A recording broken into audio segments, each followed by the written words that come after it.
Yeah, I'm Dave Goodger, Managing Director of Tourism Economics at Oxford Economics Company. Dave, thank you so much for joining Breaking Travel News here at Arabian Travel Market.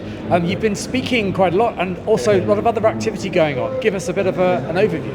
Yeah, so I've been speaking here, presenting the report that we've been doing with Arabian Travel Market itself, which is looking at the trends for the region. And that sort of fits in with a lot of the other work we do, which is looking at sort of the past trends, looking at the global forecast. Key trend that we're talking about is growth, and that is absolutely true sort of worldwide in terms of travel, but so true here in the Gulf region, within the Middle East as a whole.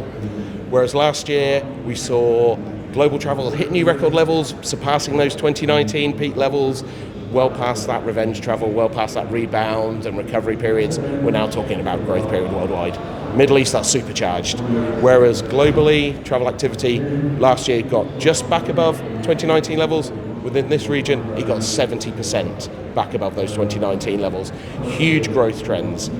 We saw the region open up earlier, add that connectivity, welcome the world sooner than a lot of other destinations. But really importantly, since everywhere else has opened, this region has retained the share of that market. It is an even more important region for the global travel industry than it ever has been today, and it's only going to get bigger. Looking over the next 5 years to 2030, we see growth continuing to outpace every other destination worldwide. It's going to grow at over 40% rate of growth cumulative over the next few years. That's like a 50% premium over what we're seeing anywhere else in the world. And what's really, other than connectivity, driving that growth? Well, connectivity is a huge part of it. You know, the location of this destination.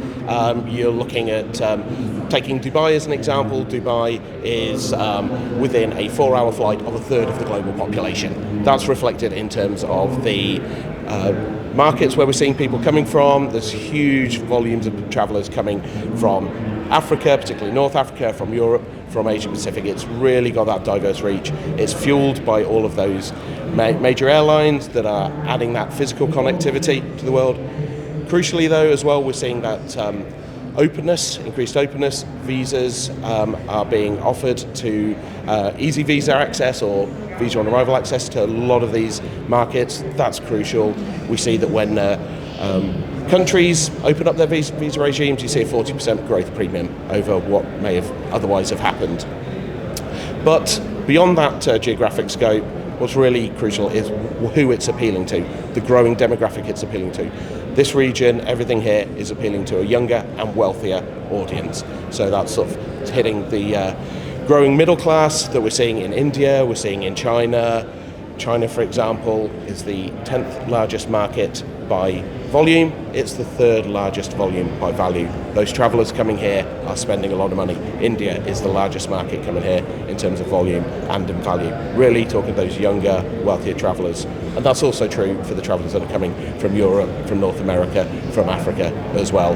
And they're being attracted by what's available here, the outdoor activities, the authentic offer, the outdoors, but crucially the luxury segment that is on offer here is really attracting and drawing those travellers in. So you're providing this wealth of data, this wealth of research, wealth of insight. How is it being kind of used by your customers around the world? Well, we hope it's being used effectively by all of our customers around the world. It helps them to understand who that market is, helps them understand where to put their marketing budget, helps them to determine what products to develop. And we believe that is partly what is behind sort of some of the developments that we are seeing, a lot of sort of the luxury developments that are coming on. We look at sort of the number of luxury properties that are available within this region. There's much greater concentration here than elsewhere, and that is still coming down the line, the pipeline development. There's a lot more luxury coming. And talking to one particular segment would be cruise. That's an area, a segment that is growing, hugely worldwide, but notably within the region. There's a lot of problems, as I'm sure everyone's aware of what's sort of happening, that's affecting the traffic through the Suez and into the Red Sea. So we're seeing sort of the volumes of ships coming through are down. But what we are seeing is more ships operating just within this region, staying for longer. They're offering some shorter cruises, but that's really appealing to the market. But the ships themselves are staying a lot longer. So we're seeing ships that are larger, ships that are 25% larger operating within the region, and ships that are staying for twice as long within the region. So the number of cruise passenger days in the region is really up, because this is a sector that is being recognised as growing. And we're operating at the moment in an economy which is going through all sorts of kind of dynamic, fluid challenges, but there are opportunities there as well, obviously, as you've outlined. Looking forward, kind of like, what's your kind of perspective on the, kind of the outlook? Still is a growth outlook. That's the headline. We are, when we're looking over the next couple of years, it is an area of heightened uncertainty. We have been updating our forecast more frequently than we would ordinarily like, because we have to respond to the reality of the world. We're seeing these tariffs coming in, we're seeing that affecting pricing, we're seeing that affecting economic activity, seeing that affecting what people are spending. But for now, we are still looking at a growth outlook for the economies, growth outlook for spending. Crucially within that, though, people are valuing experiences. That experience economy is really crucial to consumers, and they are still wanting to travel, which is fueling that growth further. Dave, thank you for your time today. Thank you very much, Jesse.